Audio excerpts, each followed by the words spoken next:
creo que hay bastantes cambios y que cada día vamos aprendiendo algo nuevo. Me parece que todos los días es una retroalimentación de lo que sabemos y de lo que podemos seguir aprendiendo. Entonces se va aprendiendo a diario. No es lo mismo estar en un medio escrito, en un medio digital, lo mismo que estar en una radio, no es lo mismo que estar en televisión. Son diferentes parámetros. Cada medio, a pesar de que todos son medios de comunicación, tienen diferentes directrices. No es lo mismo redactar para televisión que redactar para un periódico. No es lo mismo hablar en radio que hablar en televisión. Entonces, no es lo mismo hacer deportes que hacer crónica roja, que hablar de política, de economía.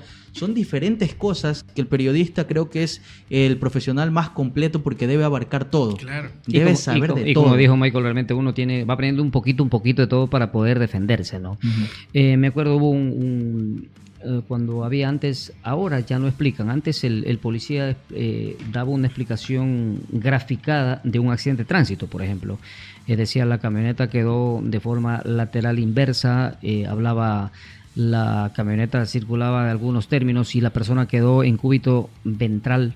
O sea, son tantas cosas que uno tenía que saber, bueno, ¿y cómo? Entonces, y cuando ya llegaba, usted veía el cadáver, el policía no explicaba, usted tenía que saber cómo estaba, cúbito lateral ventral, cúbito ventral, cúbito dorsal. Yo tenía una amiga que estaba recién graduada de la U y era toda esta nota de la pandemia y de los operativos y salía la palabra PPL y la man decía PPL, pero no sabía qué significaba.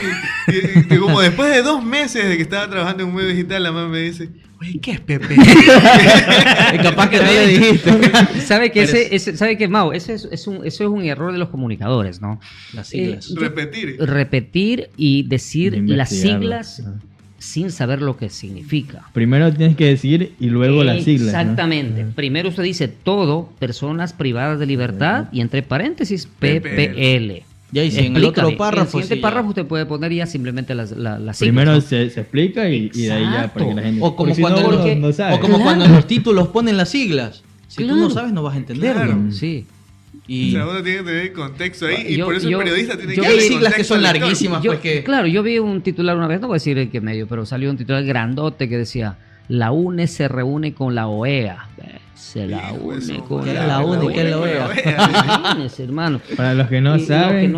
Y fuera el hecho de que no conozcan, tampoco le parece atractivo, porque como desconocen, no les van a dar no le dan importancia. Sí, el presidente de la UNE se reúne con la OEA. ¿Quién serán? Allá entre ellos. Allá entre ellos, ¿no? Claro, por eso el objetivo del periodista, ¿qué es? Entretener, informar y educar. Son 3 parámetros fundamentales del periodista.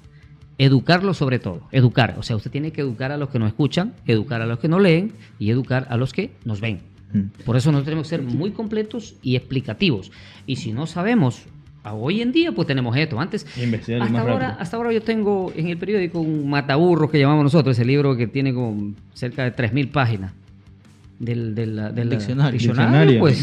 Claro, por ejemplo, yo cuando estoy escribiendo la descripción de un video o algo y no me acuerdo si esa palabra lleva tilde, después repito a Google. Ajá, claro. La escribo. Con 2 clics usted ya sabe. Ya tenía que comenzar pero yo sí me acuerdo que utilicé diccionarios en la escuela todavía. Claro. O sea, hasta unos 10 años atrás todavía. Claro. Yo hasta que nos cambiaron, yo tenía mi diccionario inmenso ahí en el escritorio, porque a veces...